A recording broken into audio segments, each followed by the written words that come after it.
ભાવનગર શહેરના સિંધુનગર વિસ્તારમાં 2 દિવસ પૂર્વે મોડી રાત્રિના સમયે 2 શખ્સો નશાની હાલતમાં આવીને રહેણાંકી મકાનમાં ઘૂસી ગયા હતા તેમજ પરિવાર ઉપર જીવલેણ હુમલો કરવામાં આવ્યો હતો।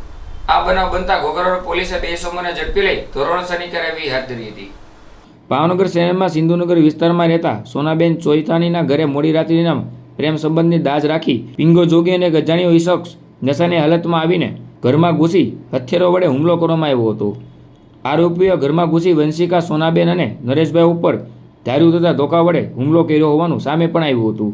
હુમલામાં માતા પિતા સહિત પુત્રી ગંભીર રીતે ઇજાગ્રસ્ત થતાં તાત્કાલિક 108 મારફતે સલટી હોસ્પિટલ ખાતે ખસેડવામાં આવી હતી।